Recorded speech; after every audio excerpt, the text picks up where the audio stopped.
The incident had a huge effect on my life. I'd been married for 3 weeks at that time, and it meant that I had to get used to being a husband without hands and unable to do things around home. It also meant that my wife had to get used to me as a disabled person.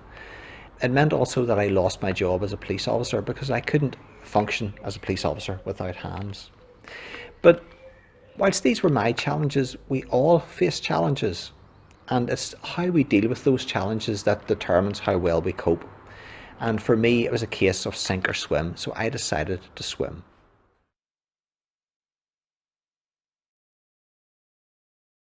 I had to make many different changes in my life. I was handicapped not only physically, but also emotionally and how I thought about myself. As a young boy, I had the belief that I was not good enough, I'm a failure. And that stayed with me into adult life, as it does with many other people. So I had this holding me back, but despite that, I could see what I needed to do. I was able to set goals and then work towards those and start to achieve things.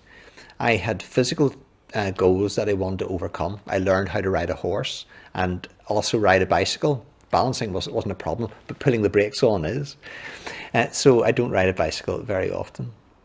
I was then challenged academically because leaving school with very few qualifications, I didn't feel that I could have achieved academically, but I went to university and achieved a first-class honours degree in psychology. I went on and studied for a PhD after that, and then after that another doctoral degree in clinical psychology.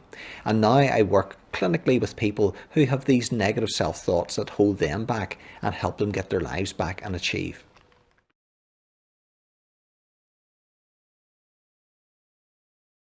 The person who inspires me most of all is Terry Waite, the former Beirut hostage. I met Terry several years ago at an event and was speaking to him afterwards, and he asked me what I had done, what I had achieved since I had lost my arms. He was the first person in public life who had actually done that, and I thought, there's something special about this man. I met him 2 years later at another event, and I said, you may not remember me. He said, oh yes, I do remember you, Michael. And you know something? He remembered everything that I told him 2 years previously. Now, that is a mark of a great man.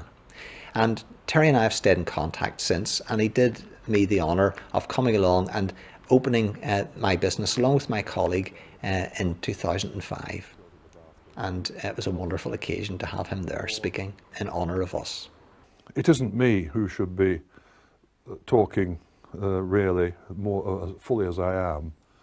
It's, of course, Michael, who is a living example of what it means to go through, and there are others here today I know, to go through an experience of considerable difficulty and to turn it round.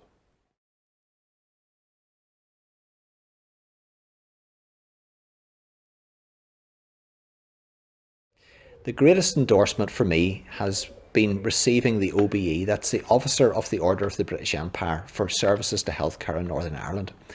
It was awarded by Her Majesty Queen Elizabeth and bestowed on me on the day in November 2008 by Prince Charles, her son. A wonderful day out, not only for me but also for my family.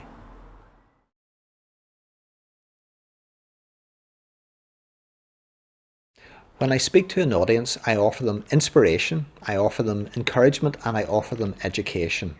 So in terms of inspiration, I've faced major life challenges, perhaps more challenging than other people have faced or will face.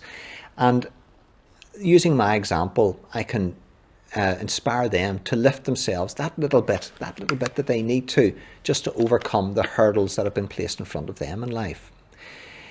Encouragement, well, I would see myself as just an ordinary person. In fact, having that negative self-belief as a child, then I was perhaps one down, and I was able to pick myself up and achieve what I need to achieve to not only get my life back, but achieve things even beyond what I thought I was capable of.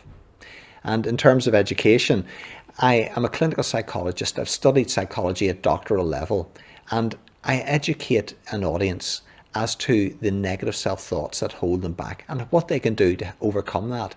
I also tell them about fear and how that cripples them from moving forward, how it holds them back and how they can deal with that.